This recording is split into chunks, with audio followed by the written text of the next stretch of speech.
വളരെ മികച്ച മുൻനിരയിൽ നിൽക്കുന്ന രണ്ട് നായകളെയാണ് ഈ വീഡിയോയിൽ താരതമ്യം ചെയ്യാൻ പോകുന്നത്. ഒന്ന് പോപ്പുലർ ഡോഗ് ബ്രീഡ്സിൽ 3-ാം സ്ഥാനത്ത് നിൽക്കുന്ന ജർമ്മൻ ഷെപ്പേർഡ്, മറ്റൊന്ന് ജാഗരൂകരും ഏവരെയും ഒറ്റനോട്ടത്തിൽ വിറപ്പിക്കുന്ന ഡോബർമാൻ പിഞ്ചർ. ഇവരിൽ ആരാണ് മികച്ചതെന്ന് ഒന്ന് നോക്കിയാലോ?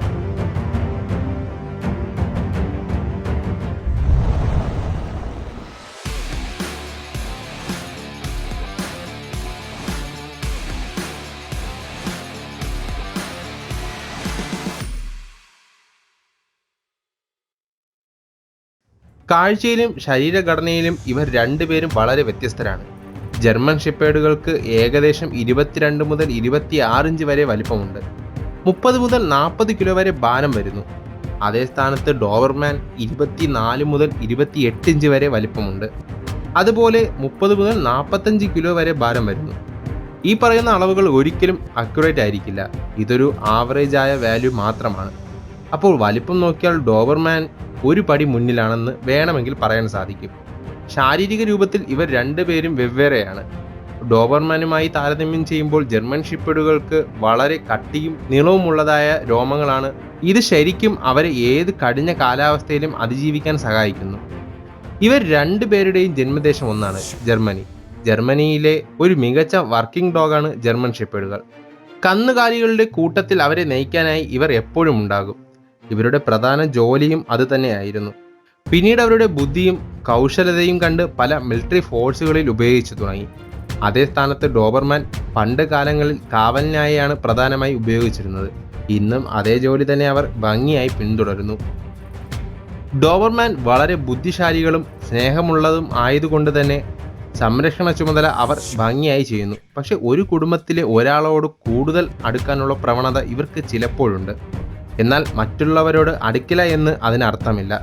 അതേ സ്ഥാനത്ത് ജർമ്മൻ ഷെപ്പേർഡുകൾ കുട്ടികളോട് നന്നായി ചിലവഴിക്കുന്നവരാണ്. വളരെ മികച്ച ഒരു ഫാമിലി ഡോഗ് കൂടിയാണ് ഇവർ.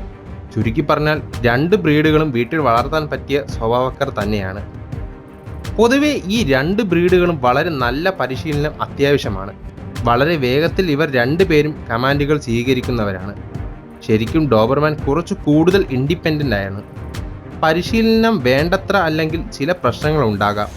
അതേ സ്ഥാനത്ത് ജർമ്മൻ ഷെപ്പേർഡുകൾ പരിശീലനത്തോട് നന്നായി പ്രതികരിക്കുന്നു. അവർക്ക് ധിക്കരിക്കാനുള്ള പ്രവണത കുറവാണ്. ഡോബർമാൻ എപ്പോഴും പുതിയ ഒരു ട്രിക്ക് അല്ലെങ്കിൽ ടാസ്ക് പഠിക്കാൻ തയ്യാറാണ്. പുതിയ ആളുകളെയും സ്ഥലങ്ങളെയും കാര്യങ്ങളെയും അവരെ പരിചയപ്പെടുത്താൻ സമയം കണ്ടെത്തിയാൽ അവർ മറ്റ് നായകളെയും വളർത്തുമൃഗങ്ങളെയും ഉൾപ്പെടെ സ്വീകരിക്കും. ഇനി ബുദ്ധിയുടെ കാര്യത്തിൽ രണ്ടുപേരും ഒന്നിനോടൊന്ന് മെച്ചമാണ്. Top 10 most intelligent dog breed പട്ടികയിൽ ഈ രണ്ട് ബ്രീഡുകൾക്കും മുൻപന്തിയിൽ സ്ഥാനമുണ്ട്. ചില റാങ്കിംഗ് പ്രകാരം ജർമ്മൻ ഷെപ്പേർഡുകൾ ഡോബർമാനേക്കാൾ ഒരു പടി മുൻപന്തിയിലാണ്. സ്റ്റാൻലി കോറൻസ് ഡോഗ് ഇൻ്റലിജൻസ് റാങ്കിങ്ങിൽ ജർമ്മൻ ഷെപ്പേർഡിന് 3-ാം സ്ഥാനമുണ്ട്. അതേ സ്ഥാനത്ത് ഡോബർമാൻ വളരെ പിന്നിലല്ലാതെ 5-ാം സ്ഥാനത്ത് തന്നെ തൻ്റെ പേര് പതിപ്പിച്ചിട്ടുണ്ട്. എല്ലാ കാര്യങ്ങളും വളരെ പെട്ടെന്ന് പഠിച്ചെടുക്കാനുള്ള ഒരു സ്വഭാവം ശരിക്കും ഈ രണ്ട് ബ്രീഡ്സിനും ഉണ്ടെന്ന് പറയാൻ സാധിക്കും. പോലീസ് ഫോഴ്സുകളിൽ വളരെ ചെറിയ രീതിയിൽ മാത്രമേ ഡോബർമാൻ ഉപയോഗിച്ചിട്ടുള്ളൂ. എന്നാൽ എന്തുകൊണ്ടാണ് സ്പെഷ്യൽ ഫോഴ്സുകളിലും മിലിറ്ററിയിലും ജർമ്മൻ ഷെപ്പേർഡിനെ കൂടുതലായി ഉപയോഗിക്കുന്നതെന്ന് നിങ്ങൾ ചിന്തിച്ചിട്ടുണ്ടോ? പോലീസ് മിലിറ്ററി ഡോഗ് എന്ന രീതിയിൽ ജർമ്മൻ ഷെപ്പേർഡുകൾ ജനപ്രിയമാണ്. ഇതിന് കാരണം അവരുടെ ചടുലത, പരിശീലനക്ഷമത, അനുസരണ, ബുദ്ധിശക്തി ഇവയിൽ ചിലതൊഴിച്ച് ബാക്കിയെല്ലാം രണ്ട് ബ്രീഡുകൾക്കും കോമൺ ആയിട്ടുള്ളവ തന്നെയാണ്. ഇനി ബൈറ്റ് ഫോഴ്സിൽ മുൻപന്തിയിൽ നിൽക്കുന്നത് ഡോബർമാൻ തന്നെയാണ്. ഇവയ്ക്ക് ഏകദേശം 305 PSI ആണ് ബൈറ്റ് ഫോഴ്സ്. അതേ സ്ഥാനത്ത് ജർമ്മൻ ഷെപ്പേർഡിന് 238 മുതൽ 291 PSI വരെയാണ് ബൈറ്റ് ഫോഴ്സ് ഉള്ളത്. ഇരയെ കയ്യിൽ കിട്ടിയാൽ രണ്ടുപേരും തങ്ങളുടെ ശക്തി എത്രത്തോളമാണെന്ന് കാണിച്ചു തരും.